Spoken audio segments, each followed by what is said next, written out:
और इस वक्त की बड़ी खबर आपको बता दें कि एनसीपी के अध्यक्ष पद से शरद पवार ने इस्तीफा दे दिया है। 42 साल की उनकी उम्र है और एनसीपी के अध्यक्ष पद से शरद पवार का इस्तीफा। महाविकास अघाड़ी में हलचल के बीच पवार का इस्तीफा। महाराष्ट्र की राजनीति में एक बार फिर से नई हलचल देखने को मिल रही है। तो शरद पवार के इस्तीफे के बाद लगातार उनके समर्थक ये कह रहे हैं कि वो अपना इस्तीफा वापस ले, लेकिन महाविकास अघाड़ी में लगातार हम देख रहे हैं कि किस तरह से हलचल मची है। तीनों ही पार्टी, चाहे वो एनसीपी हो, चाहे वो कांग्रेस हो, चाहे वो शिवसेना जो कि उद्धव ठाकरे की शिवसेना है, किस तरह से सियासी सरगर्मी चल रही थी।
हॅलो, गप्पा बस, एक मिनिट, सगळ्यांनी गप्पा बसा. इथं गर्दी झालेली आहे, जरा हवा गर्दी करू नका, तिथं गरम होत आहे. हो, सगळ्यांनी बाजूला.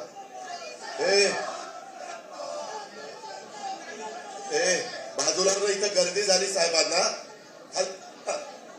स्टेजवर जाऊन बसा, खाली जावा. चला उठा. इथं गर्दी कशी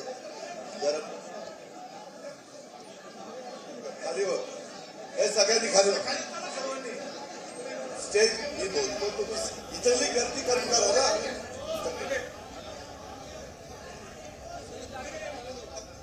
हमारे दो सहयोगी अंकुर त्यागी और अश्विन हमारे साथ जुड़ गए हैं। इस खबर पर और जानकारी उनसे लेंगे। अश्विन, महाराष्ट्र में सियासी उथल पुथल के बीच वरिष्ठ राजनेता शरद पवार का इस्तीफा, बहुत बड़ी खबर। अश्विन जी बिल्कुल, और कुछ देर पहले ही वो यशवंतराव चौहान में उनके किताब का विमोचन था। उस दौरान उन्होंने ये भाषण में कहा कि अब वो एनसीपी के राष्ट्रीय अध्यक्ष के पद से हट रहे हैं, जो वहां पर मौजूद कार्यकर्ताओं को बिल्कुल रास नहीं आया और उन्होंने जो है तत्काल अपना जो निर्णय था उसे वापस लेने को लेकर नारेबाजी शुरू कर दी। मैं आपको तस्वीर दिखाता हूं। तमाम जो है संख्या में जो कार्यकर्ता वो जो है हॉल में मौजूद थे, वो सभी स्टेज पर पहुंच चुके हैं। और आप देखिए, अजीत पवार उन सभी कार्यकर्ताओं को स्टेज से हटने की बात कर रहे हैं। वो लगातार शरद पवार के सामने हाथ जोड़कर ये विनती कर रहे थे कि आप अपने इस फैसले को वापस ले। कई कार्यकर्ता हमें भावुक होते भी नजर आए, महिला कार्यकर्ता, पुरुष कार्यकर्ता, हर कोई। आप देखिए, इस बीच जो है ये जो तस्वीर आप देख रहे हैं, वहां पर शरद पवार बैठे हुए हैं और बड़ी संख्या में कार्यकर्ताओं ने उन्हें घेरा हुआ है। अजीत पवार और धनंजय मुंडे ने कार्यकर्ताओं को बैठाने के लिए इस वक्त आगे जो आ रहे हैं, सभी कार्यकर्ताओं को हटाने की कोशिश कर रहे हैं।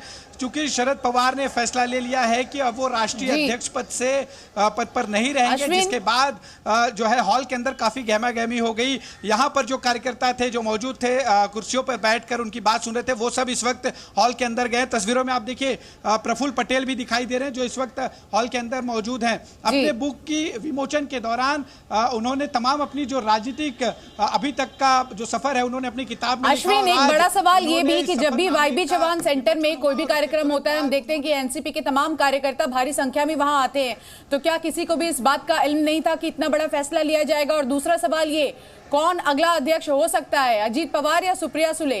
किसको गद्दी दी जाएगी?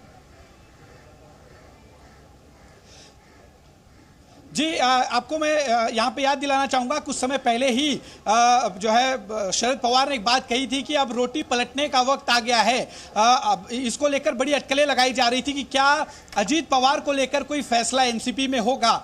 हालांकि आज जिस तरह से शरद पवार ने खुद अपने जो है अपने रिटायरमेंट की बात कर दी, राष्ट्रीय अध्यक्ष पद से हटने की बात कर दी, तो इससे अब आकलन लगाया जा रहा था कि उन्होंने जो कुछ दिनों पहले भाषण दिया था वो दरअसल खुद के लिए दिया था। अब देखना होगा कि जो है शरद पवार अपने इस फैसले को वापस लेते हैं या फिर किसी और को अध्यक्ष बनाएंगे। जाहिर सी बात है, सुप्रिया सुले, अजीत पवार, जयंत पाटिल जैसे कई दिग्गज नेता हैं जो आने वाले समय में एनसीपी की कमान संभाल सकते हैं। लेकिन जिस तरह से कार्यकर्ताओं की भावना है, जिस तरह से कार्यकर्ता लगातार उनसे मिन्नतें कर रहे हैं, हाथ जोड़ रहे हैं कि वो अपने इस फैसले को वापस लें। उस वक्त मैं हॉल में मौजूद था और हॉल में लगातार जोरदार जो है जैसे उन्होंने इस बात का ऐलान किया उसके तुरंत बाद लोगों की नारेबाजी शुरू हो गई।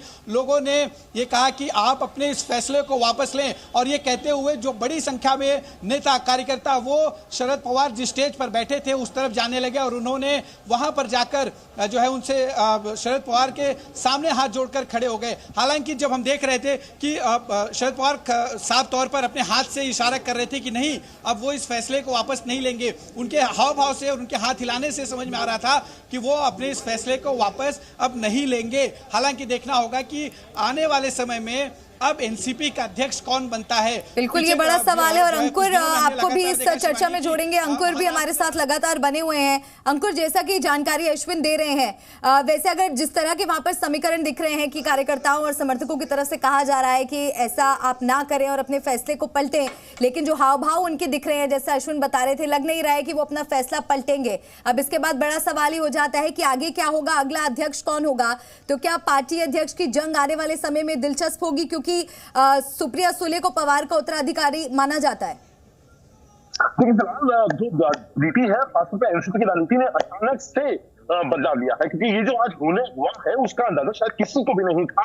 ना तो पार्टी कार्यकर्ताओं को था, ना पार्टी के बड़े लीडर्स को था, ना पॉलिटिकल अपने आप को पंडित कहने वाले लोगों को इस बात का बहुत भी अंदाजा था।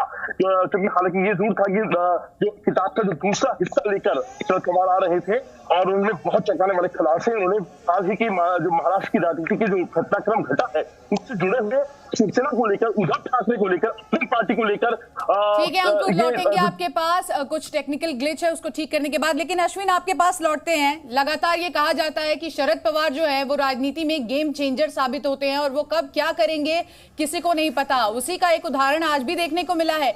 ऐसे में अब सवाल ये भी खड़ा होता है कि एनसीपी जो कि आगामी चुनावों की भी लड़ाई चल रही है, विपक्ष को एकजुट करने का जो पूरा एक कवायद हम देख रहे हैं वो चल रहा था, उसमें शरद पवार आगे चल रहे थे। तो ये इस्तीफा किस तरह से न सिर्फ महाराष्ट्र की राजनीति बल्कि दिल्ली तक अब इसकी लहर जो है वो जाएगी और कैसे राजनीतिक हलचल अब और ज्यादा तेज होने वाला है। जी देखिए, महाविकास आघाड़ी के सर्वे सर्वा के रूप में शरद पवार को जो है जाना जाता है और महाविकास आघाड़ी की संकल्पना को तैयार किया।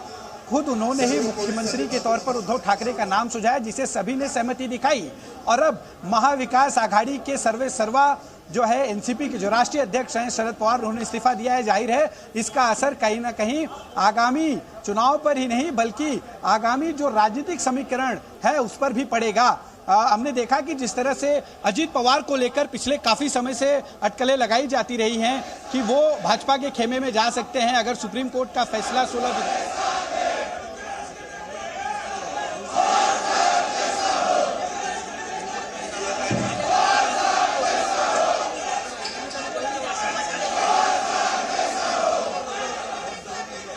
तो तस्वीरें इस वक्त आप देख रहे हैं वाईबी चौहान सेंटर की। तमाम बड़े नेता खासकर एनसीपी के नेता तस्वीरों में आपको यहां पर दिखाई दे रहे होंगे। प्रफुल्ल पटेल इस वक्त तस्वीर में हमें दिखाई दे रहे हैं। और सबसे बड़ा सवाल यही कि आज का दिन जिस दिन बुक का विमोचन होना था, शरद पवार आखिर क्या कुछ कहेंगे। देखिए इस किताब में बहुत कुछ लिखा गया, खासकर 2015 के बाद कैसे महाराष्ट्र की राजनीति बदली उसको लेकर भी इसमें जिक्र किया गया है।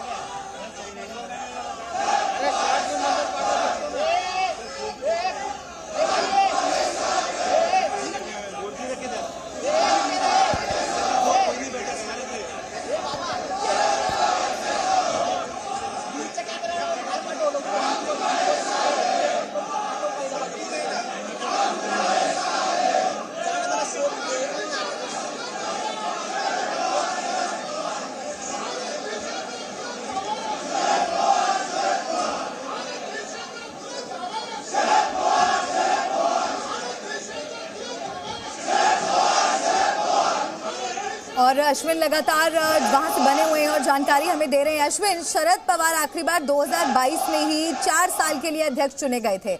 अभी 2023 का मान लीजिए मई का महीना शुरू हुआ है। इस एक साल में क्या ऐसा बदला कि इस निर्णय तक वो पहुंचे हैं? और जिस तरह से उन्होंने इस बात का ऐलान किया, उन्होंने कहा कि इस उम्र में मैं ये पद रखना नहीं चाहता, क्या यही वजह है इसकी या कुछ और सियासी वजह भी सामने आ सकती है? जी देखिए, उम्र का तकाजा तो है, उम्र एक बहुत बड़ी वजह है। आपको एक बात और बता दूं कि कुछ दिनों पहले ही शरद पवार पत्रकारों से करीब 2 से ढाई घंटे तक, आमतौर पर ऐसा होता नहीं कि वो इतने लंबे वक्त तक जो है बैठें, 2 से ढाई घंटे तक, आज से करीब 8 से 10 दिन पहले की बात है, वो बैठे थे। उन्होंने ऑफ रिकॉर्ड लोगों से बातचीत करते हुए कहा था कि वो जो है चाहे राज्यसभा हो, लोकसभा हो या किसी भी चुनाव में अब वो जो है आगे से चुनाव नहीं लड़ेंगे। तब ये कहीं ना कहीं एक संकेत मिल रहा था कि अब जो है राजनीति से कहीं ना कहीं अब अपनी उम्र की वजह से शरद पवार दूर जाएंगे। और ये अंदाजा बिल्कुल नहीं था कि जिस दिन उनकी किताब का विमोचन होगा उसी दिन वो राष्ट्रीय अध्यक्ष पद से जो है अपने आप का जो है वापस ले लेंगे, यानी अपना नाम वापस ले लेंगे। ये बहुत बड़ी बात है कि जिस शख्स ने महाविकास आघाड़ी का गठन किया, महाविकास आघाड़ी की संकल्पना उन्होंने की और महाविकास आघाड़ी गठित करके करीब 2.5 सालों तक सरकार चलाई, वो कहीं ना कहीं शरद पवार की वजह से ही 2.5 सालों तक सरकार चलती रही। क्योंकि अंदर खाने बहुत चर्चाएं होती थी। शिवांगी, आपने भी देखा होगा कि जब चुनाव के कवरेज और राजनीतिक समीकरण जब बदल रहे थे, सरकार बन रही थी उस वक्त भी, तो किस तरह से शरद पवार ने ही सबको जोड़े रखा। आज अपनी किताब में उन्होंने एक बात भी लिखी थी जो हम पढ़ रहे थे कि कैसे कांग्रेस जो है इस पूरे मामले में कांग्रेस को उन्होंने जो है एक तरह से तीखी टिप्पणी करते हुए कहा कि कांग्रेस की अहंकार कहीं ना कहीं 2019 में दिखाई दे रहा था, जब उन्हें लगा कि एनसीपी शिवसेना भले ही एक में आ जाए, लेकिन जब तक कांग्रेस समर्थन नहीं देगी तब तक सरकार नहीं बनेगी। इसके बाद आज भी याद है कि हमने देखा था कि मुंबई के बांद्रा में किस तरह से एक बड़ी मीटिंग हुई, बाला साहब थोरात, शरद पवार और उद्धव ठाकरे साथ बैठकर महाविकास आघाड़ी उस दिन बनाया गया था। लेकिन आज तस्वीरें बहुत अलग है। शिवसेना ने अपना हिंदुत्व का मुद्दा भी कहीं न कहीं महाविकास आघाड़ी के साथ जाने के लिए ही बदला था। लेकिन अब शरद पवार का जाना, देखिए शरद पवार भले ही अध्यक्ष रहे हों, लेकिन महाविकास आघाड़ी में जो भी फैसले लिए जाते थे वो कहीं ना कहीं शरद पवार ही लेते थे। और सबसे पहले आपको सुनाते हैं कि कैसे समर्थक इस वक्त नारेबाजी कर रहे हैं।